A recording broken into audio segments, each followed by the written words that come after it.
সুপ্রিয় দর্শক মণ্ডলী, অ্যান্টিবায়োটিক যুগোপযোগী চিকিৎসার এক আধুনিক দরজা খুলে দিয়েছিল। এই অ্যান্টিবায়োটিকের কারণে অনেক মানুষ তাদের বড় রোগ থেকে মুক্তি পায় এবং এটি সাধারণত ব্যাকটেরিয়াকে ধ্বংস করার জন্য ব্যবহার করা হয়ে থাকে। অনেক সময় দেখা যায় এর সঠিক ব্যবহার না করার কারণে অনেক ভুল ত্রুটি এবং অনেক রোগী আবার প্রাণ নাশের হুমকিতে আছে। অ্যান্টিবায়োটিকের কেন রেজিস্ট্যান্স হয় এবং অ্যান্টিবায়োটিক সঠিক ব্যবহার সম্পর্কে আমরা জানব। তার আগে এখনও যারা সময়ের স্বাস্থ্য কথায় সাবস্ক্রাইব করেননি তারা অবশ্যই সাবস্ক্রাইব করবেন এবং পাশে থাকা বেল আইকনে ক্লিক করে নিয়মিত আপডেট নেবেন। চলুন মূল আলোচনাটি শুরু করা যাক। হালকা ঠান্ডা কাশি কিংবা জ্বর আক্রান্ত হলো কিংবা সিম্পল একটু কেটে গেল কিংবা কাট ইনজুরি হলো, এটি শুকাচ্ছে না এবং এটিতেই আপনি এক পর্যায়ে গিয়ে দেখতে পারবেন যে অনেক মানুষের মৃত্যু পর্যন্ত ডেকে আনতে পারে। আমরা যখন কোনো একটি ছোটোখাটো রোগে প্রথমেই অ্যান্টিবায়োটিক ব্যবহার করার মতো পরামর্শ পেয়ে থাকি হরহামেশাই দোকান থেকে কিংবা খোলা জায়গা থেকে, আমরা যে কোনো ফার্মেসি থেকে যদি অ্যান্টিবায়োটিক খেয়ে ফেলি তাহলে কিন্তু অ্যান্টিবায়োটিকের সঠিক ব্যবহারটি হবে না। আসলে কোন রোগের জন্য কোন অ্যান্টিবায়োটিক ব্যবহার করার প্রয়োজন সেটি কিন্তু একজন রেজিস্টারপ্রাপ্ত চিকিৎসকই ভালো বলতে পারেন।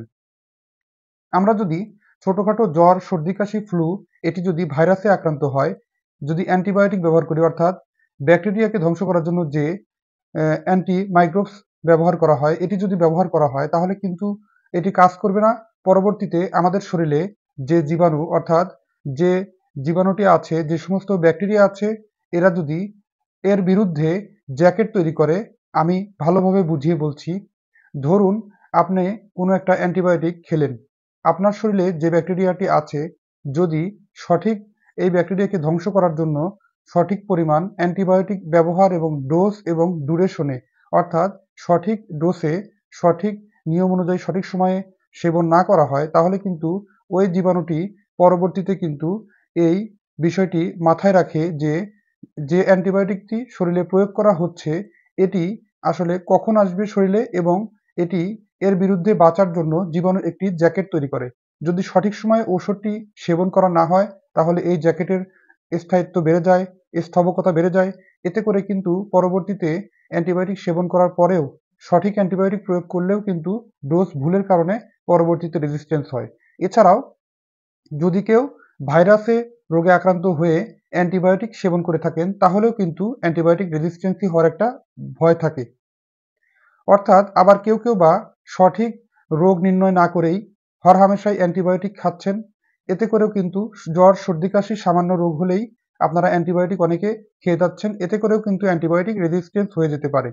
অ্যান্টিবায়োটিক রেজিস্ট্যান্স হলে ছোটোখাটো ঘা কিংবা ছোটোখাটো কাট ইনজুরি এর পাশাপাশি অথবা অনেক সময় হালকা সর্দি, কাশি, জ্বরেতেও অনেক সময় মানুষের মৃত্যুর কারণ হয়ে দাঁড়াতে পারে।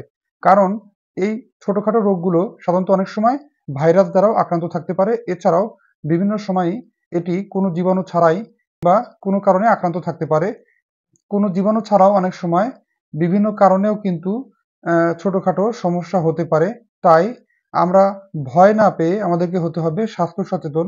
অ্যান্টিবায়োটিক হরহামেশা খেলে একটা সময় কিন্তু অ্যান্টিবায়োটিক রেজিস্ট্যান্স হবে, এটি ব্যাকটেরিয়ার বিরুদ্ধে কার্যকারিতা হারাবে, ব্যাকটেরিয়ার খাবারে পরিণত হবে এবং বিশেষ করে এই সমস্ত ব্যাকটেরিয়াগুলো অ্যান্টিবায়োটিককে অতি সহজেই হজম করে ফেলতে পারবে।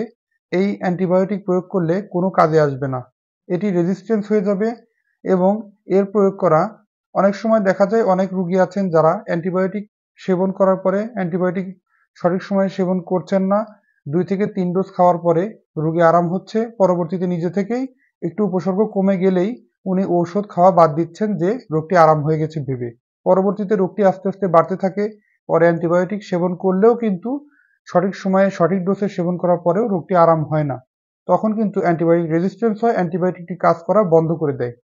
তাই আমরা অ্যান্টিবায়োটিকের সঠিক নিয়ম জেনে অ্যান্টিবায়োটিক খাবো এবং সবচেয়ে বড় কথা হচ্ছে অ্যান্টিবায়োটিক আমরা নিজেরা খাওয়ার চেষ্টা একদম করব না। একজন রেজিস্টারপ্রাপ্ত চিকিৎসকের কাছে আমরা শরণাপন্ন হয়ে ওনার পরামর্শ অনুযায়ী অ্যান্টিবায়োটিক খাবো। এতে করে আমরা কিন্তু সুস্থ এবং ভালো থাকতে পারবো। নিজেরা কখনোই ফার্মেসি থেকে তাদের পরামর্শতে একজন ফার্মাসিস্টের পরামর্শতে কোনো অ্যান্টিবায়োটিক সেবন করব না। এমনকি ছোট থেকে বড় অ্যান্টিবায়োটিক কোনোটিই না। সুস্থ থাকতে হলে এই সমস্ত নিয়মকানুনগুলো ফলো করব এবং অ্যান্টিবায়োটিকের সঠিক ব্যবহার নিশ্চিত করার জন্য একজন রেজিস্টার প্রাপ্ত চিকিৎসকের শরণাপন্ন হয়ে ওনার কাছ থেকে পরামর্শটা নেওয়ার চেষ্টা করব অবশ্যই। অসংখ্য ধন্যবাদ যারা সময়ের স্বাস্থ্য কথার আজকের অনুষ্ঠানটি দেখলেন। পরবর্তীতে নতুন কোনো পর্ব নিয়ে এসে হাজির হব। সেই পর্যন্ত ভালো থাকুন, সুস্থ থাকুন আর সময়ের স্বাস্থ্য কথার সাথেই থাকুন। ধন্যবাদ।